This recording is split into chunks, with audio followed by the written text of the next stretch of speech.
Hi, everyone, and welcome to Sterling Live. My name is Caitlin Brower. I am Sterling's social media manager, and I'm also your host for Sterling Live.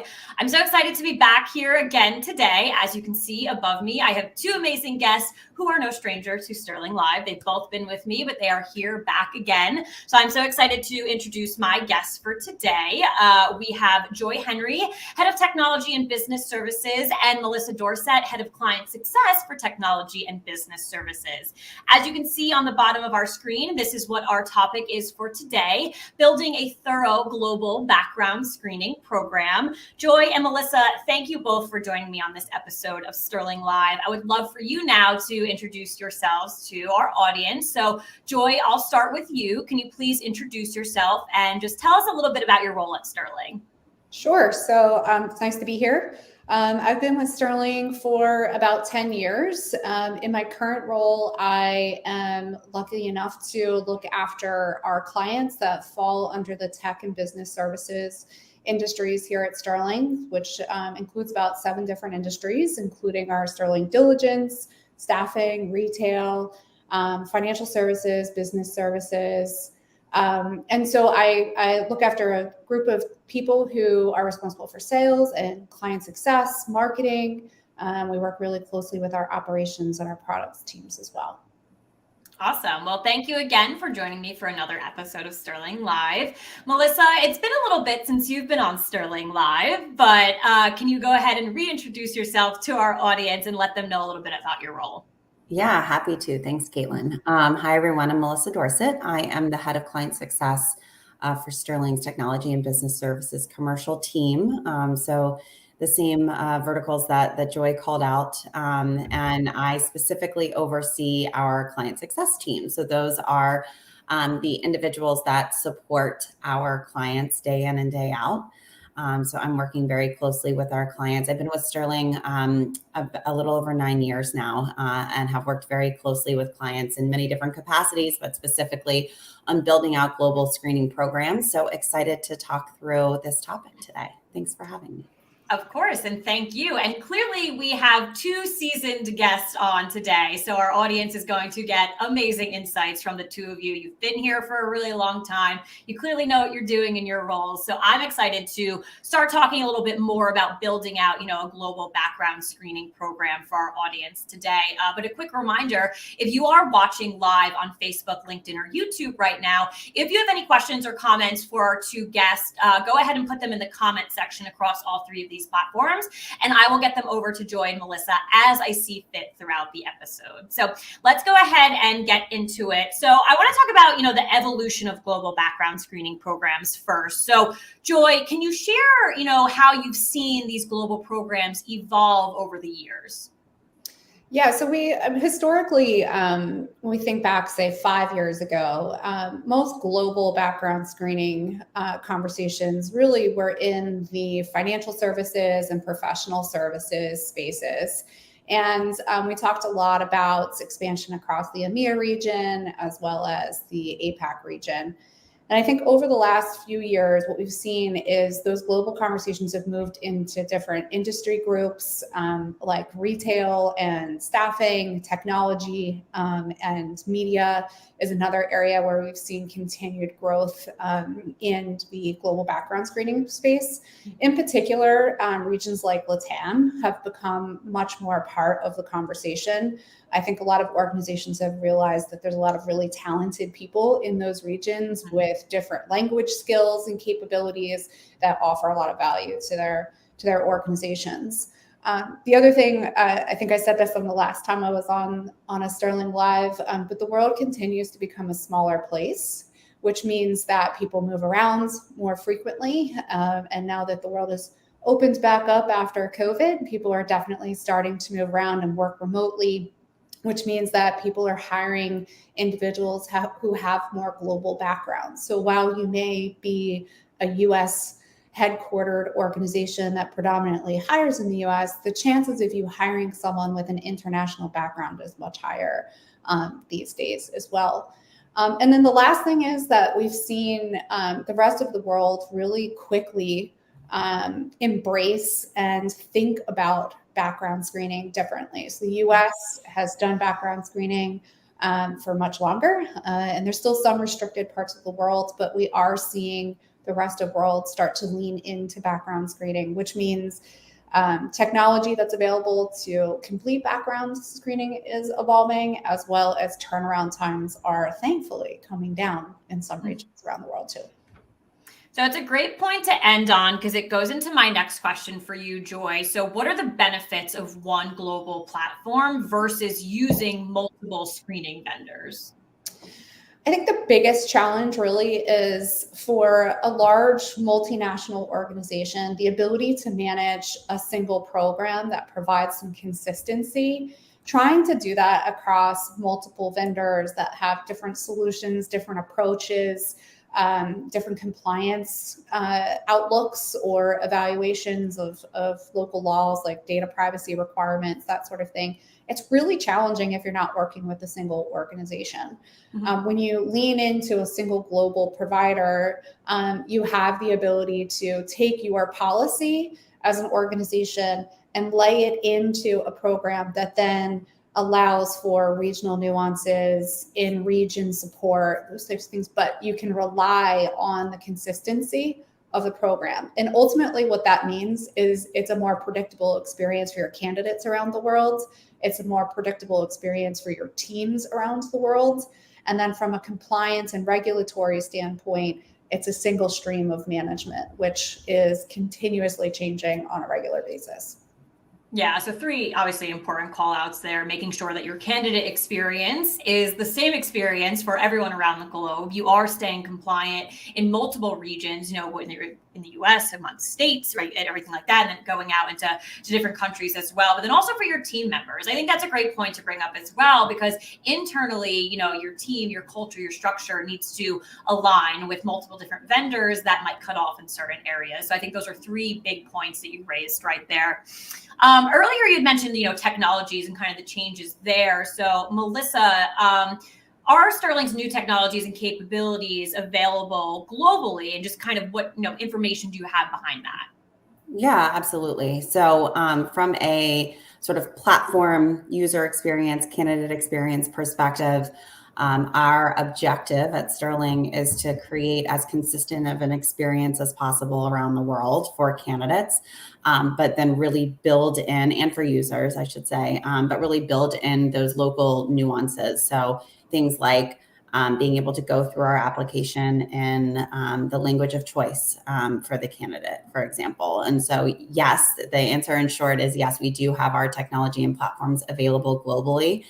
And one of the things that we're hearing a lot from organizations, just to sort of tag on to what Joy was sharing, is we're hearing this buzzword a lot around technology transformation. And we know that there are a lot of clients that are really looking holistically at their technology platforms and trying to streamline as much as possible. And so, we are working very closely with our clients on creating global integrations so that, that user and candidate experience is consistent globally, not just on the Sterling platforms, but also through your ATS and HRIS systems. And so that's something that we've seen quite a trend around, and that we can certainly support. And then sort of switching gears and talking about the products and services that we offer. We always start with compliance, right? So what are we allowed to do in a particular country and region? And certainly there's going to be some variance in the flavor of the services that we offer, but in terms of where we can run checks and what we can do, we can really support a program around the entire world, and regardless of where your candidates may have come from. So if you're hiring in many different countries around the world, or if you're just hiring in 1 or 2, but you have candidates with very diverse backgrounds, we can support really any of those scenarios and run background checks in over 240 different countries and territories. So some of the ways that we will roll out new technologies, like for example, if you're a current client of ours, you've heard us talk a lot about identity verification. It's a very hot topic for us this year. And it's something that we are rolling out globally. In some of these instances where we have new products and services, we may focus on a particular region as a starting point because there are very specific in-region requirements. So for identity verification in the UK, for those of you hiring in the UK, you know very well that identity is a requirement for running criminal checks. And so we are focusing our global rollout of our new digital identity starting in the UK so that we can meet their very nuanced requirements, and then expanding our rollout from there to the rest of the world. So we certainly look to make all technologies available globally. And then we really try to be strategic with how we roll out those products and services based on the different needs in each region.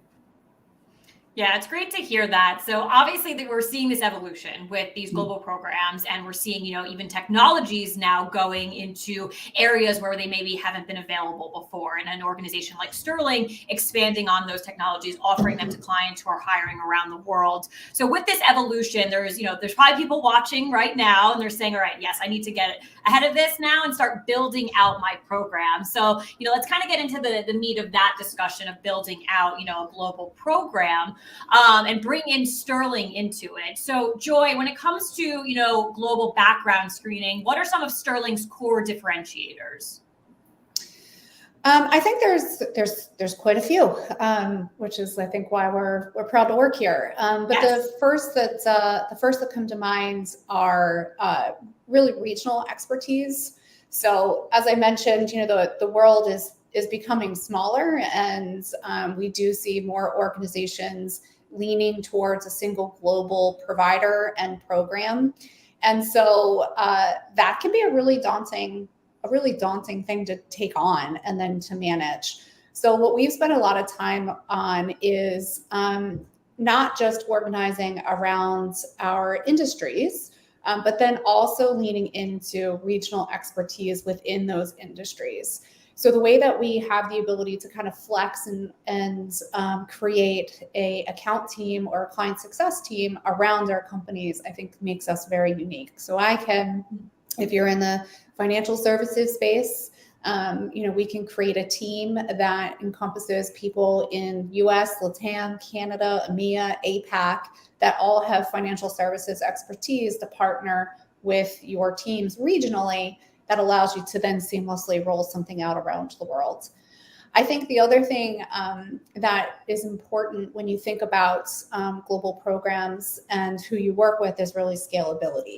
So we're one of the largest in the world. We believe we're one of the most global in the world. And when we think about that support structure and being able to work with your teams around the world, it's also important to make sure that we can handle whatever you throw at us. And so we spent a lot of time leaning into automation and creating really good operational teams or fulfillment teams around the world to be able to handle the volumes as they flex, and you all continue to be successful in the businesses that you're running.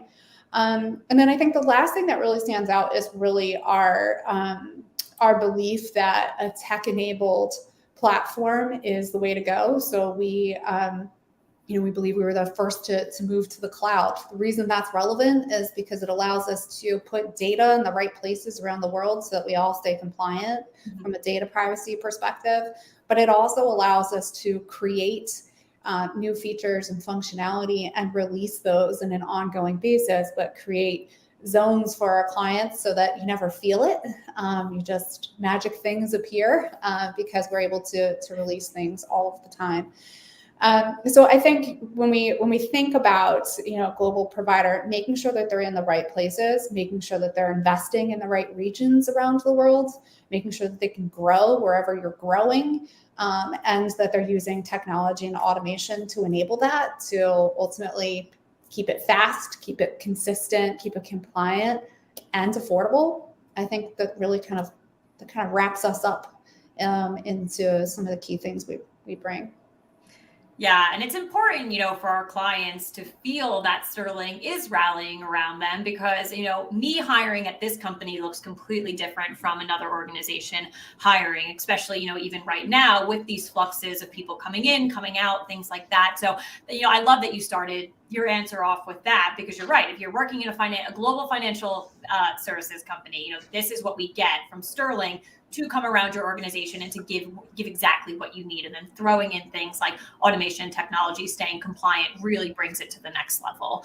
On the topic of compliance, so I know you had just mentioned it, and then Melissa, I know you had mentioned it earlier, with our products and services entering with compliance first. I want to touch on that just like a little bit more, speaking to the role that compliance plays in global background screening.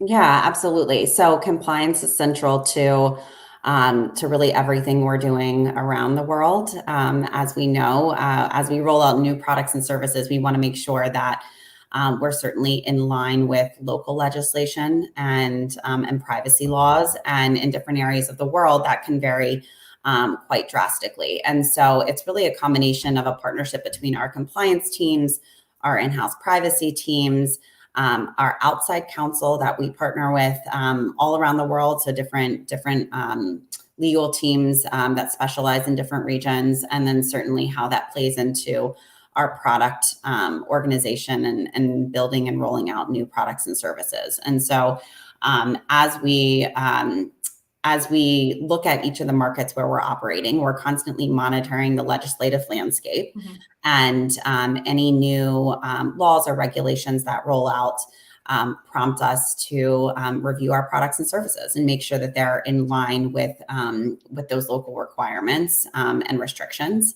And then we tweak as needed. And one of the things that has been super helpful in my team's support of our clients and our clients' direct support of their own programs in different regions around the world are what we call our country fact sheets, which really outline the products and services that we offer, but also any sort of local restrictions around background screening and kind of call out laws, privacy and regulatory laws that restrict background screens, or that may play into decisions that you make from a hiring perspective. And so we keep those up to date weekly so that our clients and all of our internal teams have direct access to sort of the latest and greatest in any country that we're doing business in. And so I would certainly say compliance is critical to driving successful programs and making sure that you all, as you hire in different areas around the world, feel super confident in the services that you are running, and the fact that you're in line with local laws and really cultural expectations. That plays a lot into it as well. Mm-hmm. Absolutely.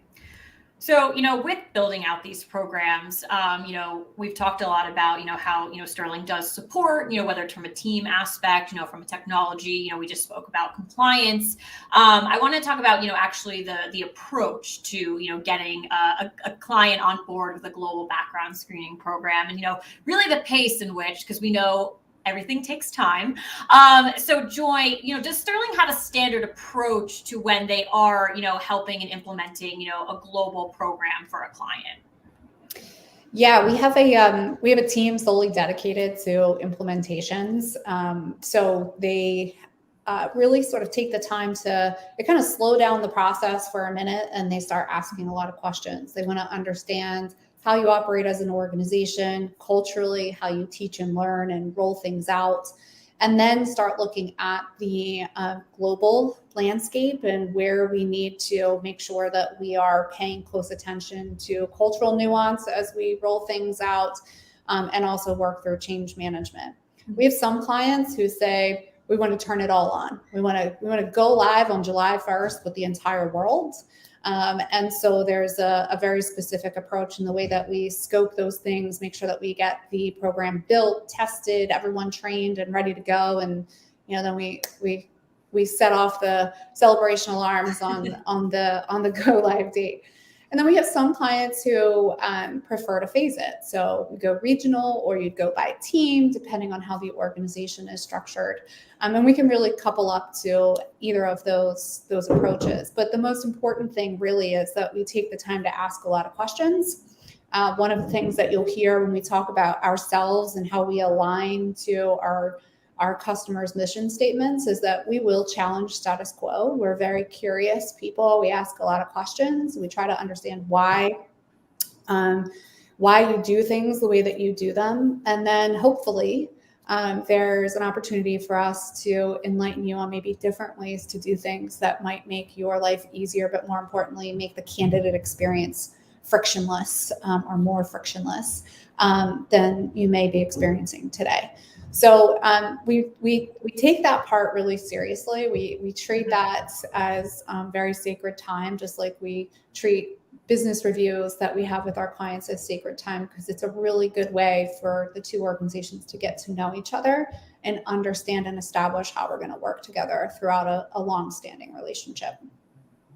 A theme that I hear constantly on Sterling Live when I, bring our subject matter experts in is, the idea that Sterling is acting as a partner to our clients. It isn't just another tool you're putting into your stack, another vendor that you have to make sure is doing all the right things, paying on all of that stuff. It's a true relationship build out, like you had just said, Joy.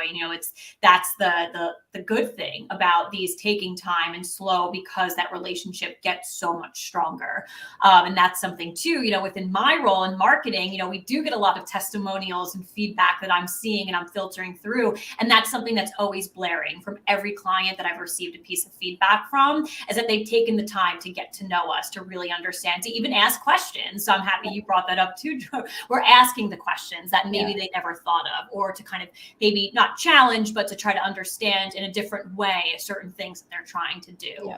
And Caitlin, the one thing I would add too is when I say that we slow it down, I just mean that we do ask a lot of questions and we kind of dig into the detail. And just like I said, we can go full live, like all at once, or we can do a phase. We also pace ourselves we'll move as fast as you let us move, because with global implementations, sometimes they can take time. And so a lot of times we'll have clients who will put like a timeline on it with milestones. We need to get this region done by X date. And so it's also important for us to talk about, like, what does that global landscape look like? How fast can you tolerate it? How fast do you need to do it? And we also kind of lean into the stopwatch too. So as these programs roll out, and then when they officially go live, we're celebrating, we're happy, it doesn't end there though. So we're clearly assisting our clients all of the time. So, Melissa, you're a great resource being in your head of client success role. So I have a couple questions around client support. So what does a customer support model look like from a global perspective?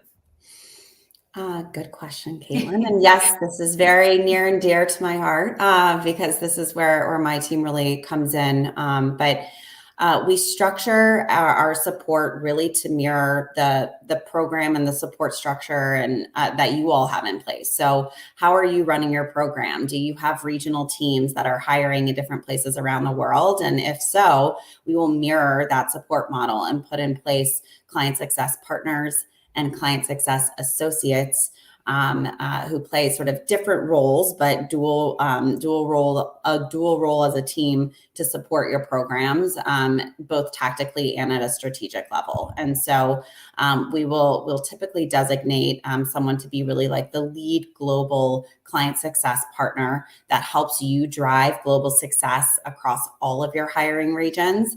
And then we have support teams that really exist in each region and help support your local teams on the ground. They bring that regional expertise that Joy talked about to the table. They understand the ins and outs of the countries that you're hiring in.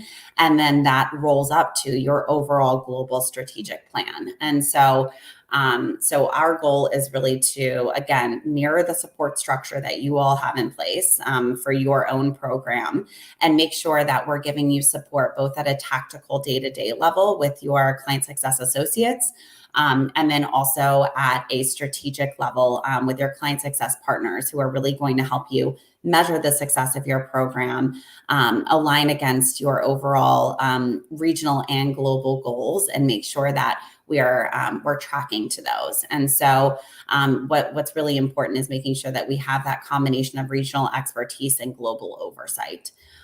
So I would say that is at a high level what our support looks like. And then I should also mention that we do have candidate support around the world.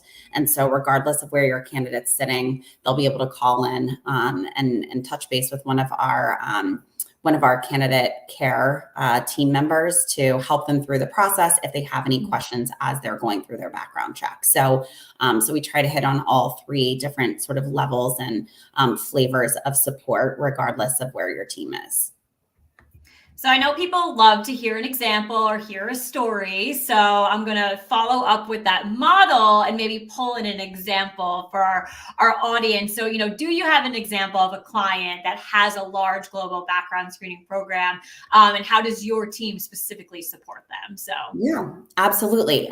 So we have a number, so it was hard to pick. It was hard to pick just one. But I'm going to use one that I've worked with for many years, and where we've seen a continued evolution of their global screening program. And so this is a financial services organization that is very large. And like I said, we've partnered together for almost 10 years now. And when the program first started, we did start globally in a few select regions.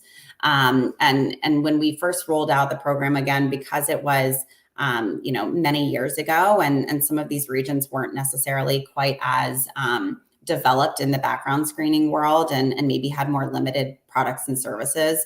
We kind of created these regional programs, and over the course of our partnership together, the client and Sterling have really evolved the program to have global standards with regional nuances and products and services. And what that allowed us to do is help them scale. So they really rolled out what they call their centers of excellence, where they have a centralized team that oversees the global program, and then regional partners that help execute. And so what they have done is actually expand that center of excellence over the years. And we've helped support them in that. So where we started with, let's say, 5 countries, we've now grown to where by the end of this year, I think we're going to be close to 100.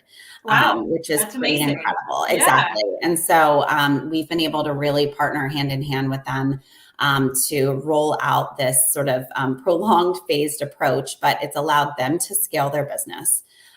It's allowed all of these different countries that we're bringing into the Center of Excellence model to benefit from the technology, the scale, the support, certainly the expertise that we bring to the table of this partnership that we've built over the years. And so it's been quite an evolution. And like Joy said, as we onboard new clients, we have some that sort of go full blast with everything at once. But it just goes to show that we can continue to build upon whatever we implement for you initially. And a good background screening program is going to evolve over time through partnership, and through our really collaboration with your client success team, and your own internal, compliance and HR and TA teams.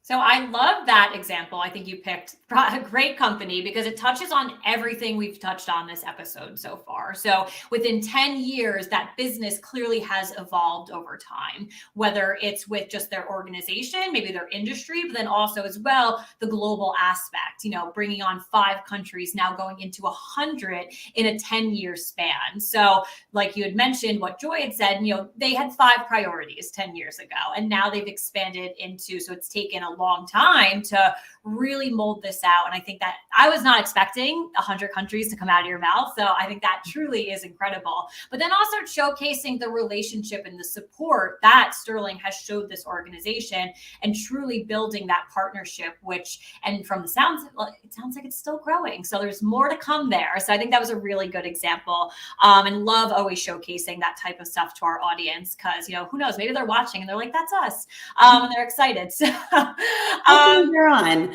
And one of the things, sorry, that I'll just add is that over time, as we've grown that relationship, we've added to our support team and grown on our side as well. So we're mirroring their growth. We've added in-region client support partners, client success associates and partners in different regions around the world. So just wanted to add in that point, because I think it's an important one that, we're ebbing and flowing with their growth and mirroring that along the way. So that's important for sure. Alrighty. So we have obviously talked a lot about, global background screening, building out programs. We've brought up a couple of different industries. Joy, in the beginning, you shared that, your role covers many, many industries. So you're obviously looking at different areas, but are you seeing trends, in these global programs, according, to specific types of industries? Yeah, I think there's a couple things across all industries. The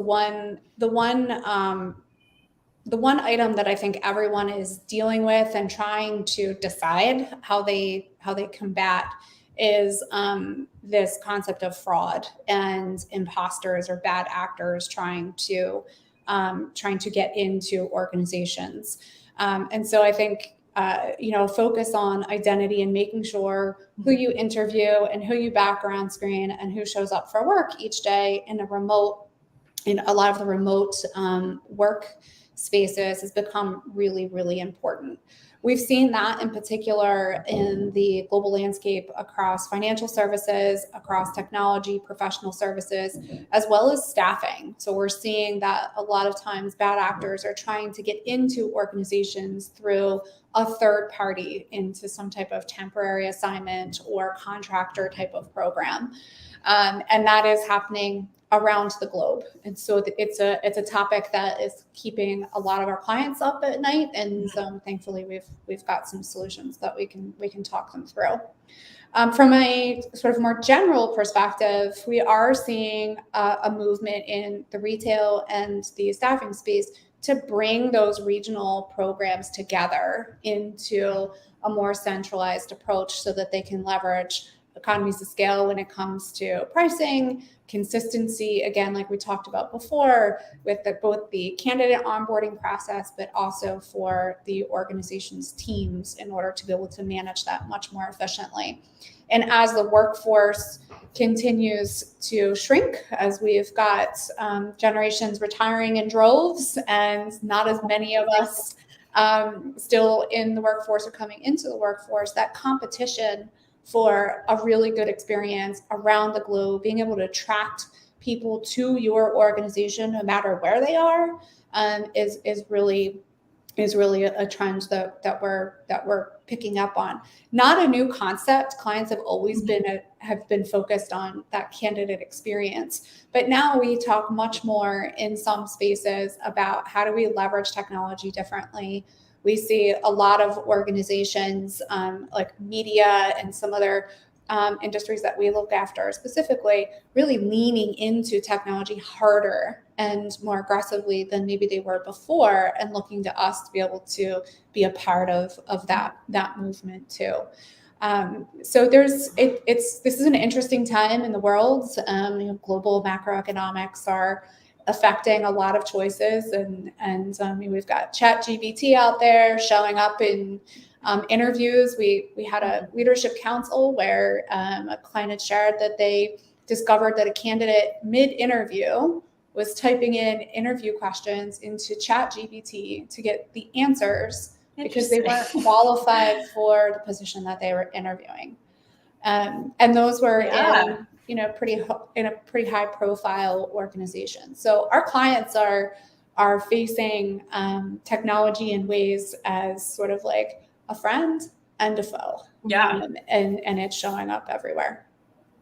That example is very interesting. I had never heard of that but it's, I think it's every day I open up, just anything on my phone, Twitter, LinkedIn, and I am seeing like tools like that being used in ways I probably would have never thought of. So I think, that example, sharing that with everyone and, just it's, like you said, technology is good sometimes, but not so great the other times, but really trying to understand it as an organization, and Sterling coming in and partnering with you on that. The other thing too is, two of the trends you brought up, very convenient for our audience because we just did 2 Sterling Live episodes on them. So identity, specifically within technology. We're consistent, Caitlin. I know we are.